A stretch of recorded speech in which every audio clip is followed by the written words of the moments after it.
You click this video because you're lonely, but what if you are alone? They might sound similar, but they are different in its operation.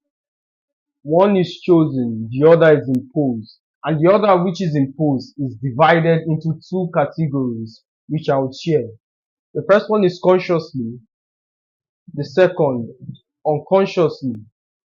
Conscious is from the standpoint where you come to the realization that your life is full.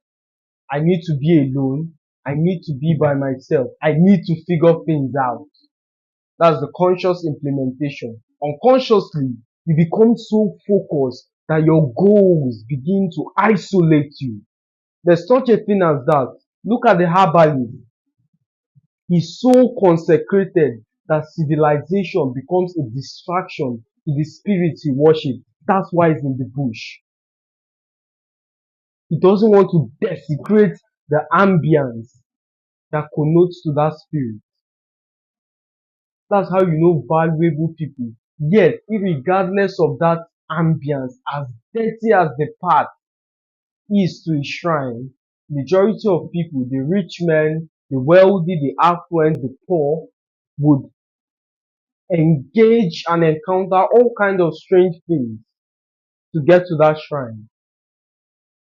The moral of that subtle analogy is to show you that when you are valuable, pain is no longer a factor.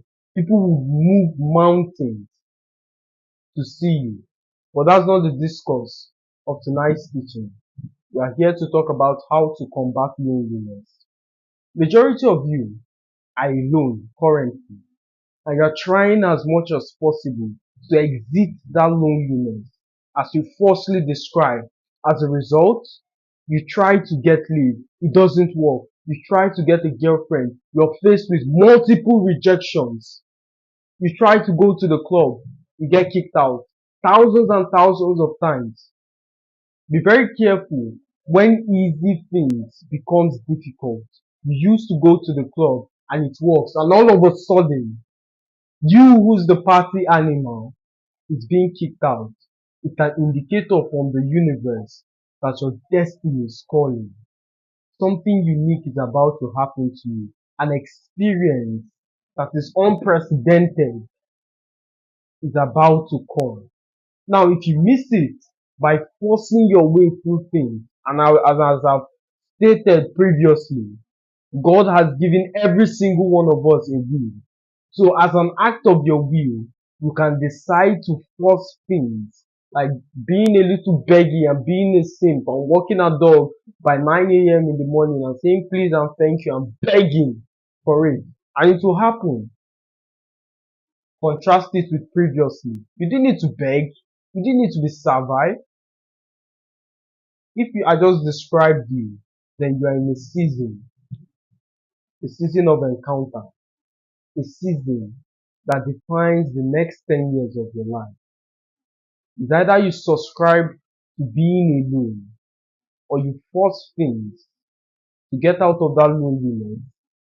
By the time you exit it, you feel it. You see, life is like a season. Life is cyclical, it's repetitive, and life will teach you as much as you need to learn until you learn the lesson. It's a brutal teacher. So, if you skip this season of loneliness, if you don't maximize your season of solitude, it will pass, presented with that opportunity. In fact, I would argue you are not developed enough to spot the opportunity. That's why I highly disagree or do not recommend youngsters like you, especially people who begin their journey in personal development or any other field, to engage in buying course.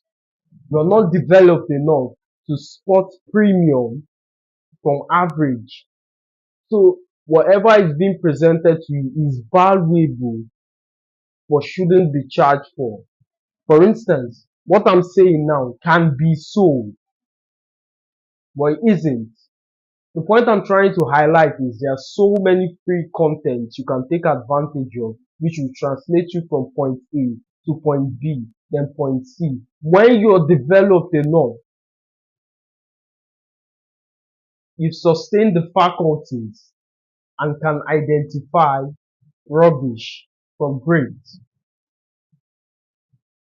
Back to the discourse. Maximize your season of solitude. In fact, let's look at it objectively. Let's stop being emotional for a moment and observe impartially. The wealthiest people, the guys on the Forbes, what were they doing in their 20s? Where were they? In fact, let's disregard their actions because it's different across various individuals. Where were they in their 20s? What was Bezos doing in the garage? What was Elon doing sleeping in his office slash apartment and he had to shower at YCMA? What was Zuckerberg doing in a small college dorm? Exactly. So when you are alone, it is as a result of a goal, a higher purpose is calling onto you. Every single thing is God's doing. Every single thing is God bringing you into a higher side of yourself. In fact, what you prayed for is the answer being presented with this situation. It's the problem with most people. They pray to be patient, and as soon as God gives them the scenario that manifests that virtue, they complain. I'm tired of this place, I want to get out. You're dumb as hell. I want to be confident, presented with the opportunity to develop that virtue. You crumble. It's amazing how you humans think. You come along, I want to be confident. A situation is presented because the universe listens. Stand up, young man. Give us a 5 minute speech of why you think XYZ is this way. You, you stutter and you leave that scenario like a funeral. You go back, you cry, you stay on your bed, you scroll TikTok, listening to depressed songs on how bad your day is. And this is the same person who prays to God secretly to be a leader over conglomerates. You want to be a leader over conglomerates. Do you know how many texts that are demeaning you get both privately and on the comment section and you can't handle feeling? You love quotes that inspire audacious goals. From, for instance, Edison said, I didn't fail 10,000 times. I found 10,000 ways the light bulb wouldn't work. You say that kind of statement and it is inspiring to you. You are routing dopamine through that sentence. Yet confronted with pertinent situations, you crumble. God would never give you something that will kill you. Take these crypto kids, for instance, those guys who made a lot of money through a pump. They walk into the club, they're spending loads and loads of money. They are not security conscious. They get addicted to women, cocaine, and all forms of drugs. It's either they end up dead, broke, or robbery target because they're not mature enough to understand that with more money comes more responsibility. And if you're flexing online, understand that there are people watching you, watching your lifestyle, and who see you literally as a ticket out of the trenches. I don't know why I keep digressing, but every single thing is supposed to happen. This is God's plan for you. Being alone is different from loneliness. Solitude is supposed to teach you a lot about yourself. Years ago, when I began my journey and I decided never to be poor, I discovered I was alone. During these days of loneliness, I would maximize it either by studying the economy, learning about leadership. How does these things work? Okay, how can I take advantage of the next bull run? How do I spot it, let alone take advantage? How can I be more valuable? What value system needs to be imbibed in order for financial results to flow my way. And I was learning all sort of things. What that experience taught me, and there are a lot of things, to tailor those information to match what I'm communicating. One of them is the ability to thrive in solitude. It's a skill. It's a skill and a very difficult skill. And that alone puts you at the top 20% of high achievers. If you are able to understand as well as thrive in solitude, the sky is your limit. Let me put this into perspective. When you're alone, you save yourself a lot of bullshit. There are various things individuals undergo today that they are trying desperately to discover solutions which wouldn't have happened were they isolated.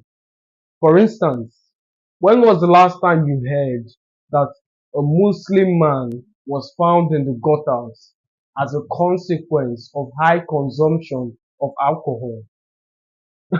It never happens because their culture prohibits drinking.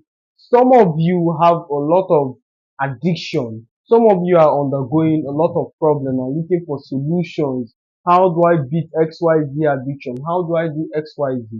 That's why the Muslims are very disciplined. Do you know what it takes to fast when you don't want to fast? And I'm a Christian. This is in no way trying to put a culture above the other. But there's a lesson to learn that once you have value, once you're isolated, there are certain things that will not be your experience. For instance, majority of you hate the idea of being alone. Majority of you can't sit with your thoughts for 5 seconds because of the fear of what might stem up. You get up in the morning, music out loud. On your way to work, the radio is turned on. You arrive and during lunch break, you weasel your way into a gossip group, exhaust the remaining hours. Immediately you arrive, you turn on Netflix while you're in the shower. Anything than to confront your thoughts. It's a terrible way to live. And this is the reason most people die, especially here in Nigeria. Majority of people love this idea of peace, but 10 to 20% of death has come as a result of this group conversation, this group like lifestyle. You can't be alone. You always want to be seen in the midst of people. And that's another problem with being intellectually superior. And every single person listening to me, I dare you to do this. I challenge you. Walk to the average circle and shift the conversation to a thought-provoking context. You notice how every single person is repellent to that new information and slowly but surely be guided back to that shallow conversation. Why? Because people are more intimidated by intellectual superiority than finances or any externality, because intellectual or intellect is as a result of internal working. Sometimes it's talent, sometimes it's as a result of hard work and study, but it makes you unique. In fact, let's delve down history, because those who do not study history are destined to repeat it. Let's look at the high achievers. Socrates, he was deemed a madman and locked up as a result of that. How did he die? By drinking poison as opposed to compromising on his values. Galileo, now we revere his work, but initially they were banned and he died poor and horribly. What about Tesla? Died alone and horribly because of his intellect. His ideas got stolen. How about Da Vinci? Labeled the madman. The initial piece, which we now revere, was once a graffiti in stables. Now we see him as a polymath and a genius. But at first, in fact, he died without fame. Now his work runs into the hundreds of millions, billions if you like. So once you're intelligent, you're going to get a lot of pushback. Majority of people would try and dampen your intellect, try and downplay your efforts and admire you in the secret. That's the unfortunate reality of the world we live in. But the question we want to answer is how to combat loneliness. You combat loneliness by this key I'm about to reveal, and listen very carefully. For some of you, sustaining this key would mean the completion of a glorious destiny. Does that mean once you complete your assignment, every single person within your circumference benefits? Does that mean your children get better health care? Does that mean you get to live a life of financial freedom as opposed to lack, begging left, right, and center? Purpose.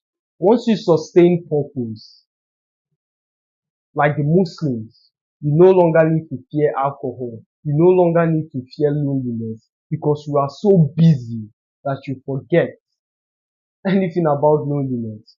If there's anything about purpose, it's the driving factor. Anything that gets you up in the night, something you can do without getting paid for. That is purpose. And we would not dwell here because I promise this video will be concise and condensed. So I believe you've gotten a lot of value from this video. And if purpose is something you want to learn more about, I've done extensive teaching on it. So click on the video that is displaying on your screen. And as always, my friend, it's a pleasure speaking to you. I'll see you in the next one.